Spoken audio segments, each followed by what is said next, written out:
Greenwood was a peaceful village, with trees, farms, and narrow roads. Everyone knew everyone. At the edge of the village was a small, neat salon. It had no name, just a wooden sign that said hair only. People said the hairstylist, Madam Joyce, was the best. No one could make braids, relax hair, or trim better than her. But there was one strange rule in her salon. No mirrors allowed. There were no mirrors on the wall. Even customers were not allowed to bring a small mirror or look at their reflection until they left the shop. No one questioned it. They just obeyed. One day, Lucy, a new girl in the village, went to Madam Joyce's salon. Her brother, Ben, told her, if you want the best hair in the village, go there. But don't ask about mirrors. Lucy laughed. Why? Is she hiding something? Ben didn't answer. He just walked away. At the salon, Madam Joyce smiled kindly. Welcome, dear. What style do you want? Lucy sat down. Braids, please. But why don't you have mirrors? Madam Joyce's face turned cold. No questions. Just relax. Lucy obeyed but felt something was off. She noticed the salon was always very quiet, even when there were 2 or 3 other customers. Everyone looked down or closed their eyes. As Madam Joyce worked on her hair, Lucy felt a chill. The air around her got cold.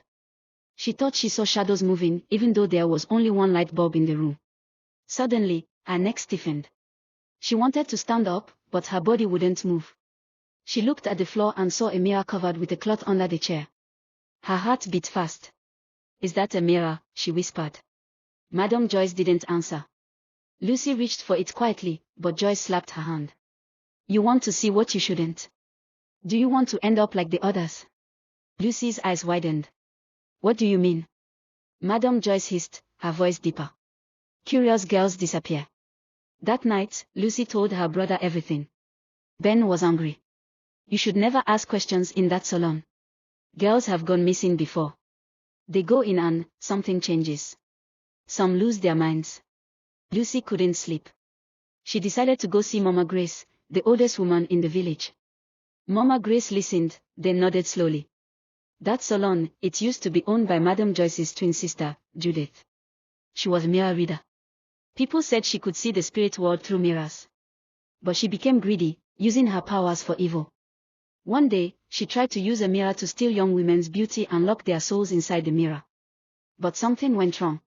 Her body was destroyed, but her soul entered the mirror. Lucy's voice shook. So where is she now? Mama Grace said, inside Madam Joyce. Or maybe. Madam Joyce is Judith now. The next day, she returned to the salon with a small mirror hidden in her bag. Madam Joyce welcomed her, smiling with black lips and eyes too bright. When Madam Joyce turned her back, Lucy took out the mirror. She looked at herself, nothing strange. Then, she tilted the mirror toward Madam Joyce. What she saw made her scream. In the reflection, Madam Joyce was not human. Her face was cracked like glass. Her eyes were hollow, and inside them were screaming faces of women, trapped souls. Madam Joyce turned sharply. Her voice was deep and ugly. You looked. You have joined them now. She raised her hands, and the lights blinked. But just then, Officer Daniel and Ben ran in. Lucy had sent a message to them before going. Ben held up another mirror. Let her go, Joyce or Judith or whatever you are. Madam Joyce screamed as the mirrors around her caught her reflection. She staggered back, covering her face. Mama Grace entered with a bottle of anointing oil and threw it on her. Spirit of lies, be gone. There was a loud crack, like breaking glass. Madam Joyce fell to the ground, and a dark shadow flew from her body, disappearing into the wind. When the villagers came, they found dozens of mirrors hidden in Madam Joyce's house. Each one had a trapped soul. With Mama Grace's help, prayers were said, and the souls were released. Madam Joyce was arrested and taken to the city for mental treatment. She spoke in voices that were not hers.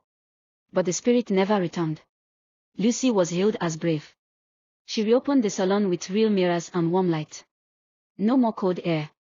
No more secrets.